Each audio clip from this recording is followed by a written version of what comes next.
Hello YouTube, Infinite Magicraid community, Gandalf here. We have two new brand heroes that will be joining the game very soon. Tomorrow, Elise will be on the summoning banner, and Bobo and next week will be a free hero for all the players. Now, one of the things we saw last week with the introduction of Penny was that it is about to really change up the PvP meta when it comes to heroes that can do a lot of control effects onto the enemy. Because when she triggers her resonance, it means freeze, stun, hypnosis, and imprison. She's going to be immune to that. But when allies try to inflict control effects onto the enemy during their turns, exclusive too.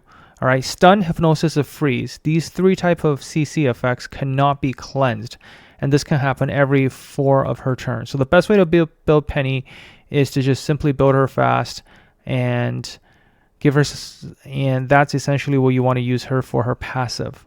Now, furthermore, if you use all 5 control heroes, what ends up happening is she immediately gets 10% turn meter. She immediately gets her resonance stats, and the next CC you do on the enemy, whether that be a stun, freeze, or hypnosis, ends up being uncleansable.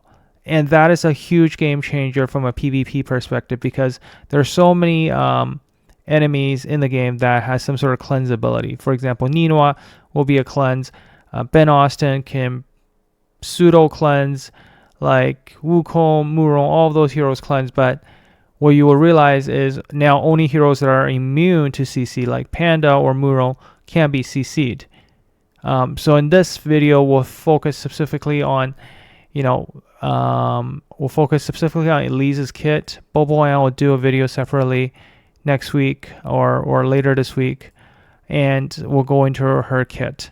Now, basically, what's important to note that she's going to get extra 25% turn meter.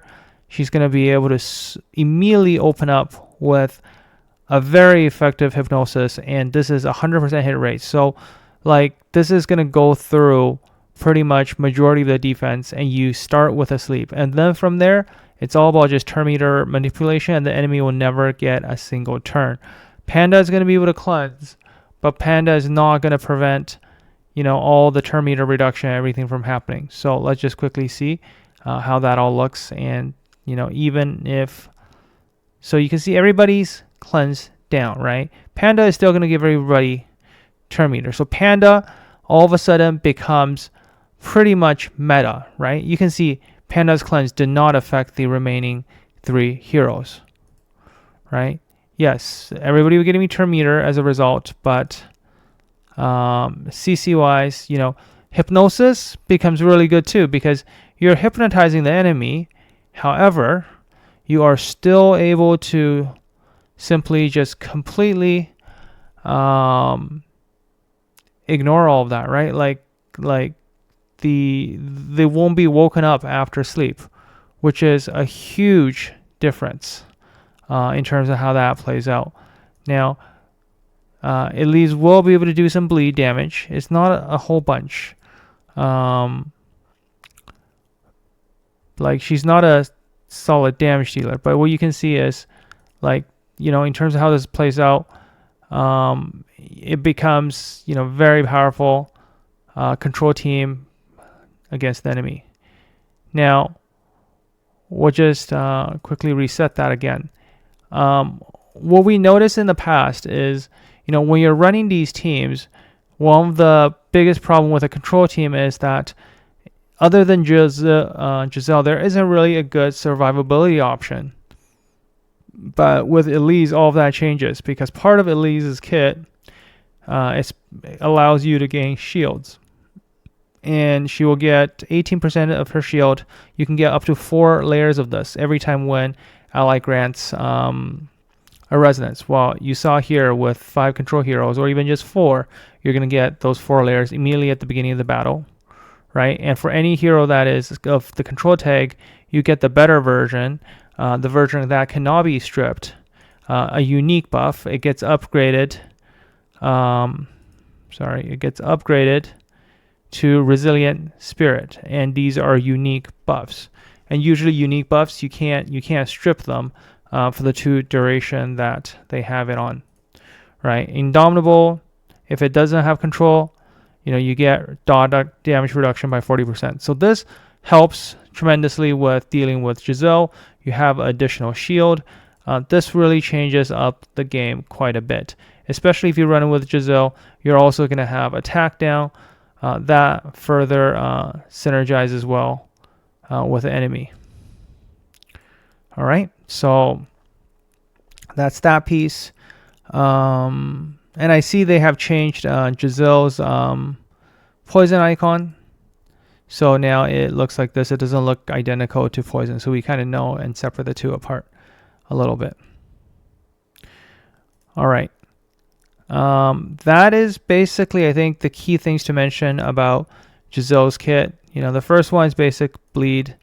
Here you can do slowdown. So I feel like this will really compete against and really free up your Beatrix, right? Instead of stun, you have hypnosis, and this hypnosis is 100%. And furthermore, the immunity also supports too, right? So for the first time, it should only happen first time in the battle, right? It won't happen in the future after like every turn. But the first time you try to CC something that can't be CC'd using Elise, your entire team gets damage immunity. This is going to be very important because once you have damage immunity up, it also improves the survivability for your team. But it won't happen the second time. So for example, here the second time, like even though I'm hitting the panda, I'm not getting that damage immunity. Remember, that's only a one-time thing. All right. Now we do notice that, right? Like, between Bobo and the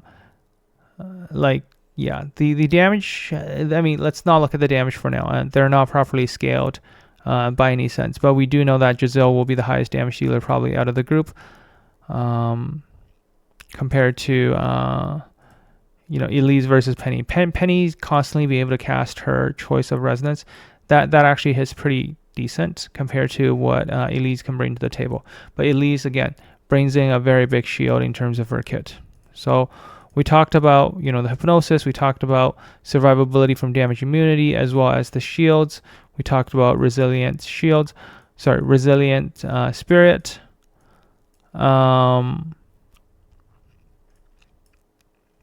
Exclusive 1 is the one where you get the damage immunity. Exclusive 2 is where you now can upgrade this basic one to a 60% one. And remember, all of these damage reductions, after applied to the enemy, the final calculation, so they can increase their dot damage, this reduces their dot damage. So it kind of offset things and bring things a little bit more back into the norm. And finally, for the last one, Phantom Dancer, it just lands bleed onto the enemy.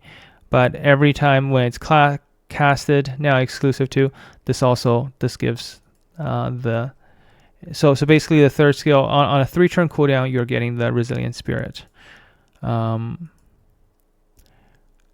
But what's important, I guess, is when it comes to resilient spirit, you also gain you also gain shield at the beginning of the battle. So exclusive to beginning of the wave, right?